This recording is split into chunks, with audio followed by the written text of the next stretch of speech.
No, but I think I may have just solved one of the biggest mysteries in the world. One that I believe may have in fact affected each and every one of us at some point in our lives. I don't know if you know this or not, if you've seen my videos or if you've watched my journey for the past 7 months, but I've already solved the Mandela effect theory. But tonight, I think I may have just solved why people, even people who are so head over heels in love, at some point, somehow, somewhere along the lines, somewhere along the way, they go different paths, they want different things, and they fall out of love. Even the most devoted, committed, head over heels in love people. I've seen this even happen to them, leaving everybody, especially the people involved in the relationship, lost, confused, and desperate for an answer as to why. Why did we fall out of love? Why did I wake up one morning and I was with another person? Now, disclaimer, this isn't me, but I've been learning a lot the past 7 months, and I've learned a lot about why things are the way that they are. And I'm almost 100% certain this is why this happens. I explained the other day how we jumped timelines and how I know for a fact that we did because of something that I do every single day in a house that I've owned since 2015. You know, when you have something a part of your daily routine, it is like clockwork that you do it. Don't even have to think about it. It's just second nature. You do it. It's like breathing. You don't have to think twice. You just do it. And that is the case with my shower, and I'm certain it's the case with yours. You know which direction you turn it for hot water and which direction you turn it for cold. In my situation, I turn it to the right. I know this, and I made a couple of videos about this for a very good reason. I lost most of my function in my left arm due to cancer. I don't have a left trap, and I can't lift my left arm very high. I sit on the shower every day when I shower to let the hot water hit my neck because of my failed fusion that I had and a 7-level posterior. I don't care anymore. I mean, I do care, but it's a lot to explain. I have a lot of metal in my neck, people. And yes, I absolutely still care. I'm just tired. But I sit on the shower floor every day and let the hot water hit on my neck while I do shave my legs and I pray to the Lord. If the water gets too cold or too hot, it isn't a problem for me. I mean, all I have to do is get up a little bit, but I reach with my right arm, my right hand, to turn it hotter or colder because the lever is on the right. When my husband and I came back from a trip to Arizona, we flew back. This is another weird thing. We flew directly from Phoenix to Salt Lake on that trip. My luggage on a one-way trip, no stops, no layovers, nothing, it got lost. I should have realized something was wrong with that right then, right there. But they ended up finding it still in Phoenix. When we got home from that trip, I went to take a shower the next morning and I was freezing. I called for my husband and I told him, Mike, I think our hot water heater. Oh my God. Oh boy. Well, we've got another video coming up really soon. Oh boy. Anyways, I digress.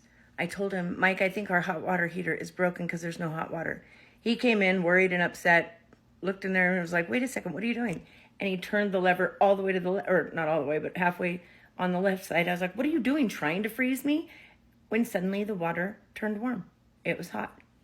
I was so confused. I'm like, what? What? He's like, well, what are you doing?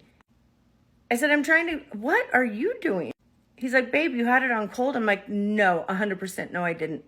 To this day, and it's been a month now, it drives me crazy to even shower because I know it. I know it. It was always to the right.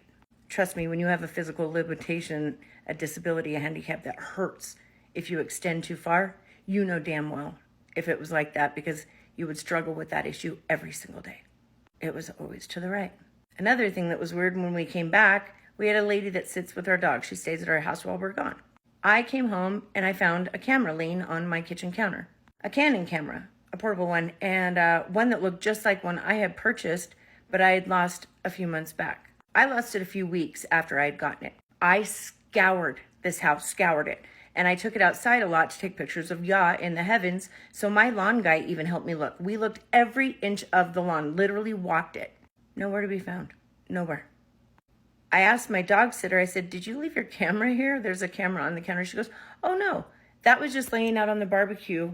Well, we have like a kitchenette outside, a concrete, whatever. We have a kitchen outside, directly outside of my back door. Like I see it when I'm standing in the kitchen. There is nothing ever on that counter. Well, I take that back. There's a couple of mirrors that I don't know what to do with, but that's it. She said it was laying there, right in the middle of it, for all the world to see. I'm sorry, but even my husband was like, what? I've had a friend come over, Robin, she flew in, and she was here. We even stood outside looking at the eclipse right there. We would have seen it. We jumped timelines. Now, I can tell you, we recently jumped timelines again. My husband and I cannot even talk about the shower. He gets so livid when I insist, Mike, it was always to the right. He is insistent. So somehow, some way, my husband is in a different timeline than I am. Hence, when you have an argument with somebody, you could be in the same room, but in different timelines. When they swear adamantly, I never said that, but you remember, to the point where you're like, do I need to start recording our conversations? Because so often they don't remember exactly what they said. Sometimes you probably feel like you're being gaslit, but actually they're living in a different timeline than you are, but in the same physical reality. Quantum physics is very real. And this is what, my friends, I truly believe is the reason people out of nowhere who have been head over heels in love, sometimes for years and years and years, suddenly wake up one morning and they don't even know the person laying next to them. And eventually, if not almost immediately, that relationship crumbles and it falls apart. The answer, the reason, the mystery is solved, it is because somewhere, somehow, there was a timeline shift. And one of the people in the relationship was left behind. Became somebody the other one didn't know.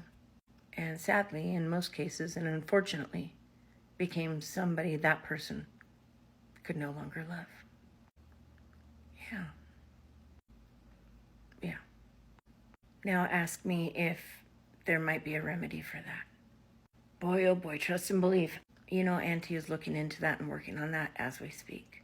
Because I cannot imagine just how painful that is to wait. Well, yeah, I guess I can. To wake up one morning and have lost everything that you knew, everything that made you happy, everything that was your life and your love, all in one instant, and find yourself in a relationship with a total stranger who has no memory of that beautiful life you once shared because they weren't there. That sounds like pure torture. But it also sounds like the answer to it all. And I'm tired. Oh, boss, I'm tired. How about this, though? CERN, knock it off. I said good day. Oh, but you know me, TikTok, this is purely for entertainment purposes. Only all things stated here, just speculation, just thinking out loud. I got new boots, yo. New boot goofing. Let's go. Nothing actual factual. It's all just goofing around. Let's go.